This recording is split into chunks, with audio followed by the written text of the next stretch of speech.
This is Unit 1, Lesson 1, so Day 1 of Math30. Okay, so functions review and preview, okay? First thing we're talking about is interval notation. It's the way that you're going to two different ways that you can write an interval in terms of a domain and range of what your values can be.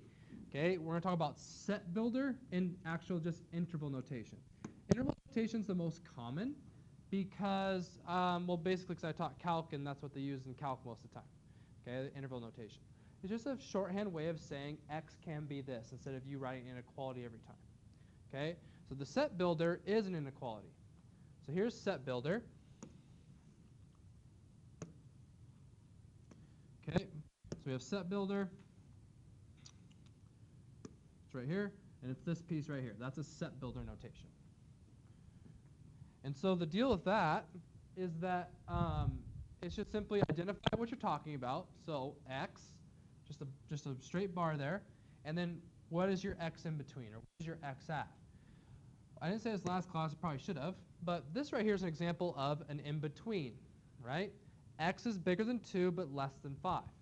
So it's in between here and here, right? And then you can see it's equal to, that's why that's solid.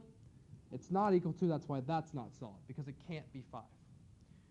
Now if I flipped it on you, and I said, actually I don't want in between, I want outside, what would change? Yeah, the inequality symbols would flip, which would mean an outside. So it would go like this. Be x is less than or equal to 2. X is greater than 5. Okay, always read from the x. That's the confusing part for people. So, see here, x, remember the pointed, that's less than. So it's x less than or equal to 2, x greater than 5. Does that make sense how I flipped that on you? Okay, seeing the outside versus the inside.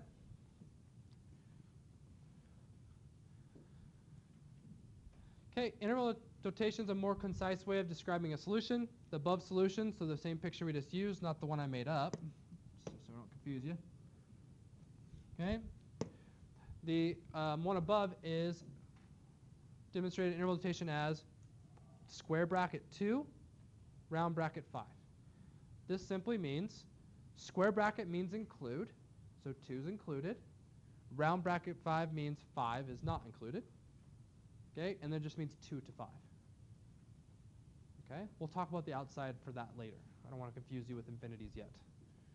Okay, so that simply means include 2 to 5, not included 5. So included 2 to 5, not included 5. Okay, any questions? Okay. So interval notation can be used to describe domain and range. Consider a function's graph is x squared. So we're kind of talking about x squared as a graph. So we know x squared, right? X squared is a very simple, what picture is it? What is it? Parabola, thank you, that's what I was looking for. It's a very simple U-shaped parabola, right? Okay. Does that parabola have any restrictions on x?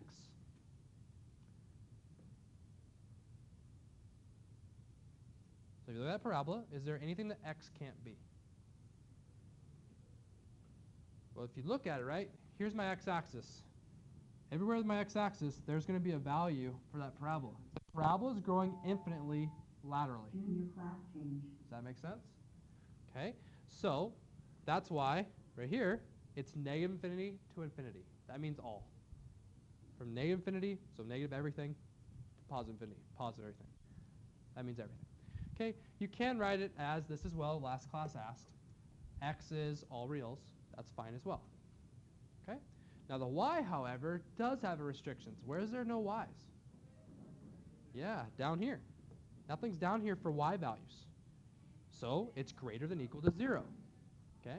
Well, can you get that door for me, bud? Thank you. Okay? So how do we write that interval, though? That's a little tricky. It's from 0 included to infinity. So it keeps going forever. Okay? So when you don't stop, that's your infinity sign. Okay, any questions on those? A little basic, we're good? Okay, remember it's question day, don't forget. But I know I wear you out, so it's fair. All right, polynomial functions. Please don't freak out with all that gibberish of letters, Okay, all they're doing is they're trying to identify them without putting numbers there. Okay, the a sub n's, a sub n minus 1, a sub n minus 2, those are just coefficients. All I mean by that is, if I say 3x squared, what's the coefficient? The 3. If I say 9x cubed, 9. Those are what the a's are, okay? That's all they represent. Okay? The x represents the degree. X to the cube, x to the fourth, x to the fifth.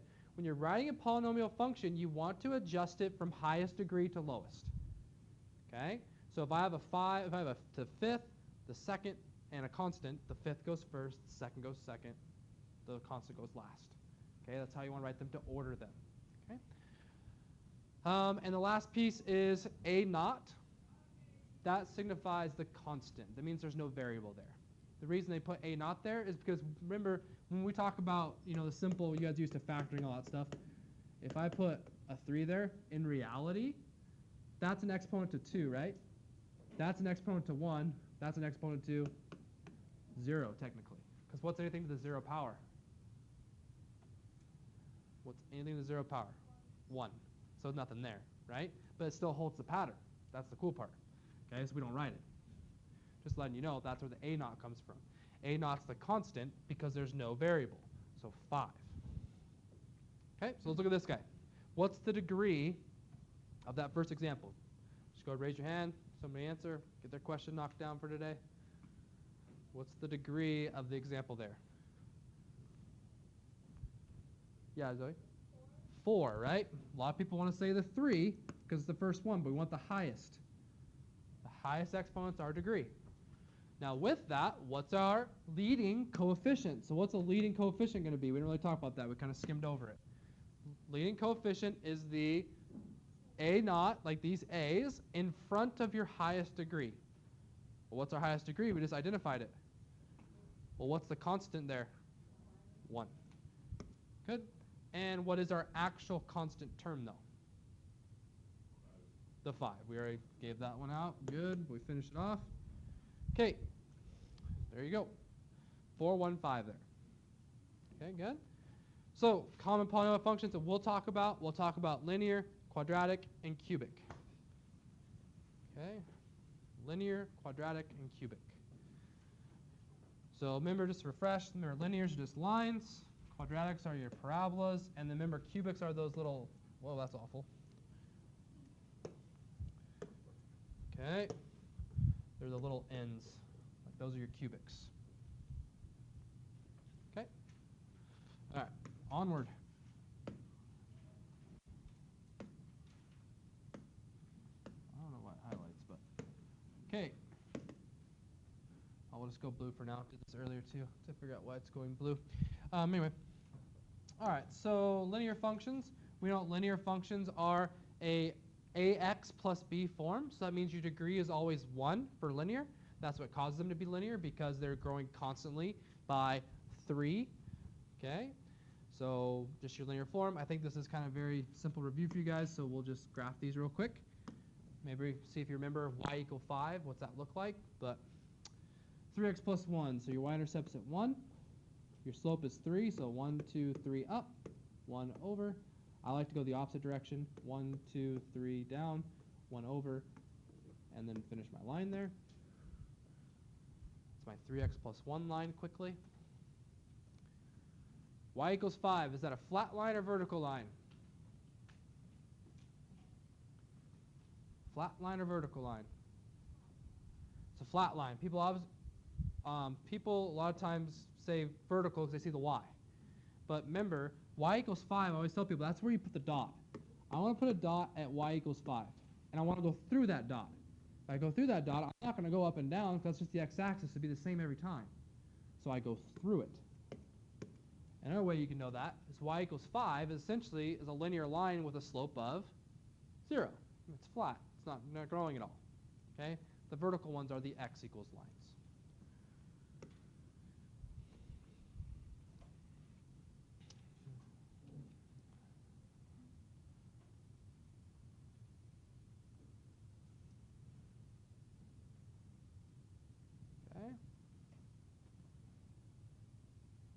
Anybody anything else on linear? I think linear is pretty straightforward. I think we're all good with that. It's kind of grade 9 stuff, not to be rude.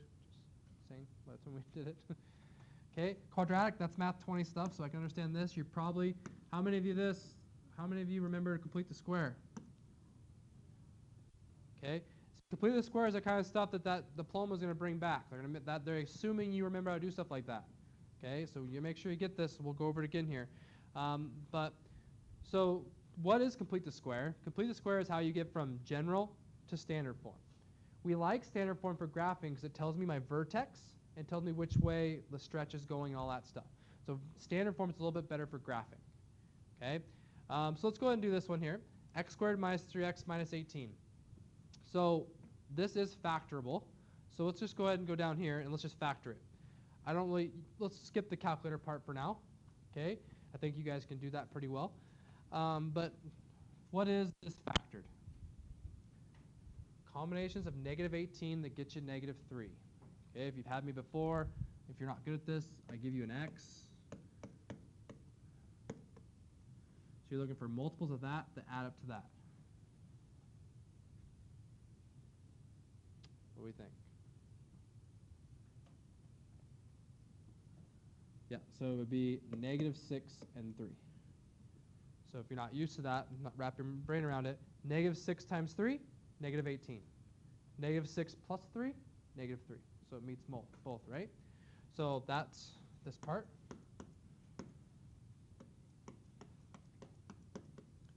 So then what is the zeros for I there?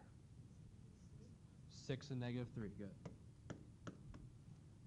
What is the Y-intercept? Now the Y-intercept's easier to see from the general form. Yeah, negative 18, good, Maddie, good. Good. The coordinate of the vertex. So this is where, in order to get the coordinate vertex, what do I need to do? Okay, yeah, we need to go standard form by completing the square. We're going to do it just for practice. There's also another way. We know that parabolas are what? This could be a good test strategy for you. Parabolas are what? Symmetric. We know that they're always going to be centered, right? So your zeros should be exactly the same distance from the vertex. You see what I'm saying? So you have 6 and negative 3, right?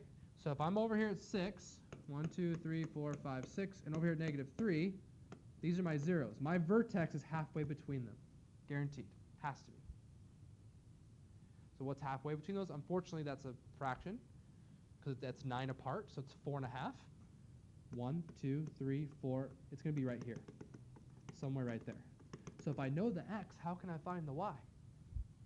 I know my x is 1.5. I'll go over that again. I lost some of you. That's okay. If I know my x, how can I get the y? Sub it in. Yeah, that could be a quick way to do it if you don't want to complete the square. Just helping the shortcut maybe. Okay. What I just showed you is that I know these are my zeros, my parabola. My parabola does something like this. Right? If these are my zeros, the vertex has to be halfway between them. These are 9 apart. So I went 4 1/2 because that's half of 9. That's right there.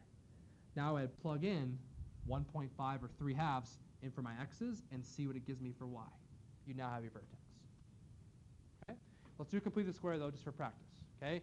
Why is this one you don't want to complete the square with? What are we going to have to do? Who remembers the pattern? What do you do for completing the square? Should be just burned into your brain because it's just 2 words. No. It's okay. How do you start complete square? Half it, square it. You have to half the middle, and you have to square it. That's how you start the process of completing the square. Half it, square it. Okay? So let me go through this. I see a lot of blank faces. That's okay, guys. It's not a big deal. That's what I'm here for. So here's what we do. We go x squared minus 3x. We go plus box, because that's what we're going to complete the square with. We push the negative 18 just over a little bit. And we just pretend this over here is a 0 for now, but we don't have to mess with that at all. Okay, this is just kind of setting it up. You're going to half the middle. This is why it's not so fun. What's the middle? It's a 3. Darn it, that's a fraction now. 3/2. So it's going to be a negative 3 over 2, and we're going to square that. What is negative 3 over 2 squared?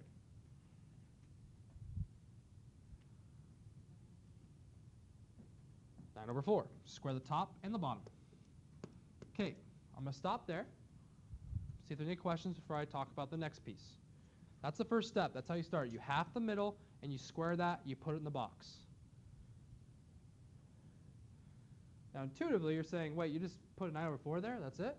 Correct. That's our next piece. You can't just add a 9 over 4. Oh, we're math gods. We'll just add this in here. No big deal. If you do a plus 9 over 4 here, we have to do a minus 9 over 4 to the same side, just to balance it. Okay? Because it's really 0 now, right? I have a plus 9 over 4 and a minus 9 over 4. They cancel. Okay? Now we're basically done. That's the crazy part. So what we did was, this right here, guys, is a perfect square. So that factors down to look like this. That's why we did it. We did it to get a perfect square. Now if you're saying, well, I don't know how to factor that. Well, it's okay. It's going to be this every time. So your complete the square is going to look like this. X minus 3 halves squared. And the only thing we have to do is figure out what that is. Negative 18 minus 9 over 4. Okay, get a common denominator. Okay, you can put in your calculator, I guess, for this part. It's fine. What's 18 times 4? It's a mental math practice for us. What's 18 times 4? 72. Okay, so negative 72 over 4. That's what this is a fraction. Okay, I'll put it right here. And we're going to minus these. So it's simply going to be negative 81 over 4. A negative 9 and negative 72 is a negative 81. So guys, this is it. We are now in standard form. You complete the square, you're done. So what's the vertex? The vertex is, I already told you it's 3 halves, remember? 3 halves, 1.5. Okay, and then the kick out, like how far down is it? It's all the way down to negative 20.25, or that's what this is a fraction. You can write 81 over 4.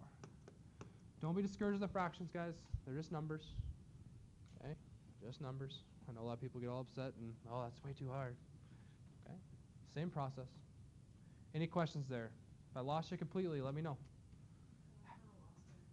Yeah, okay. So, are you good with the half it? Like Sadie? So like when you half the middle? Okay, so the middle's 3, right? So half of 3 is 3 over 2, which is 1.5, right? So that's where this comes from. Then we square it. Now, maybe Sadie, you want to know the y. So let's just look at this for a second. Watch this. X plus 10 squared. Let's just go, this is off the grid. It's not part of the problem. If I square out x plus 10 squared, if I just square that out, you're going to get this. Right? That's a perfect square binomial. I squared out, I got this. What's half of 20? What's 10 squared? It's going to hold that pattern every time. That's why we can do that. That's how complete the square works. So that's why we can say half that, square it, and put it there. So that's why we did that. That's not just like a magic trick. That's the pattern that all squares will have. If I do x minus 6 squared, I'm going to get, what's half of negative 12? Negative 6. What's negative 6 squared? 36. Every time. Okay? So that's what we're doing here. So once I did that, this part's done. I completed the square. This is now a completed square right here. Okay? Shrink it down. X minus 3 halves squared is that factor. The only thing I have to do is level out the balance, which is this piece here, which is the fraction work. So what is negative 18 minus 9 over 4? If you don't like the fractions, that's really saying what is negative 18 minus 2.25? So negative 20.25. So my parabola is way down here at negative 20. We'll just say negative 20 is right here. So it's going to do something like this. That's what it looks like. Okay, let's go and do what it says there for IV since we talked about interval notation. What's the domain of that parabola? Yes? Yep. Either's fine. If it says exact, fractions are better. Okay. She asked, do I prefer decimals or fractions? Okay. Fractions are always right, whether they're rounded or not. Okay. As soon as you round, it's not as accurate, so fractions are better sometimes. Okay, so the domain, guys, of this member of the parabola, it's all real. So there's no problems. Everything's cool. So you can write that as the XER or the infinity, negative infinity to infinity interval. That's fine as well. Okay. How about this? Who can impress me day one? What is the range in interval notation? What is the interval notation of this? So this right here is the domain. What is the range? I'll help you out. It's a closed bracket and an open bracket. Which one? Not 18, no. Good guess. Right. 20.25 or this guy. Remember, that's the lowest point. Your negative 18 is this one. Right? That's your lowest. So it's negative, it goes negative 81 over 4 to infinity. So it's that low point up forever. Okay? Okay, we already did C, guys. C is this one right here. A little bit ahead there. All right, that was good. That was a good amount of time on that. Okay. Any questions? Doing good? All right, good. All right, so we just finished off the quadratic. We just got to do a little bit of cubic. We have one more quadratic one, I think, actually. All right. Okay, so how many of you guys have calculators today? Okay, so I'm just going to skip this one. For now, I'm only going to do the quadratic formula piece, okay? Just practice the quadratic formula. This right here, you're just using the graphic calculator to determine the zeros, the function of the nearest hundredth. Okay, we can talk about that when we all have our calculators. But let's do quadratic formula just to practice. So remember, I know it's crazy ugly, but negative b plus or minus b squared minus 4ac all over 2a, that's your quadratic formula that we have to plug in. Okay, your a is negative 3, your b is 4, your c is 1. Okay, just got to plug it in and simplify. You guys can watch me or go ahead and do it yourself. Either way is fine.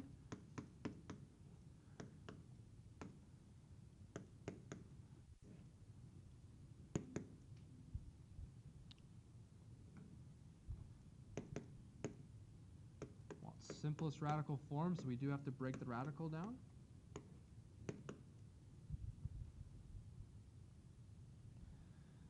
Okay, 28 breaks down to 4 times 7. The 4 comes out as a 2.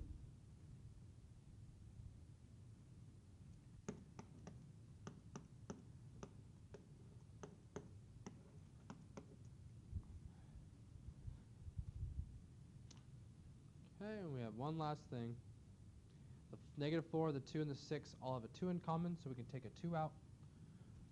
So, and these are also negative over negative, so that can just be 2 plus or minus root 7 over 3. That's your simplest radical form.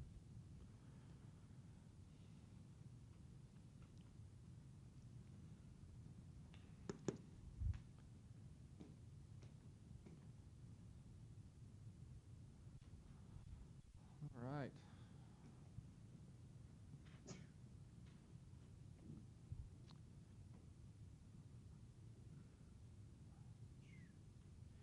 Okay.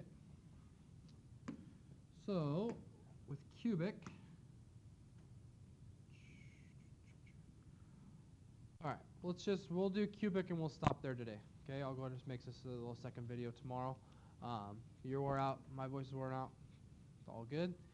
Okay, so cubic functions is a polynomial function with degree of 3. We all know that. Okay, consider a cubic function of x cubed minus 8x squared plus 16x minus 8. So it says use a graph calculator, so we can look at that tomorrow. I'll get a couple of Desmos graphs up here and all that stuff. But in terms of notation, I just want to ask a general question to close today.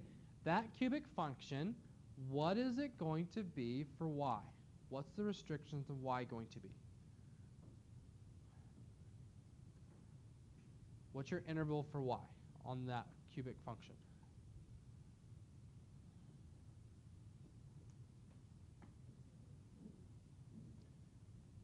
Well, remember, they look like this, right?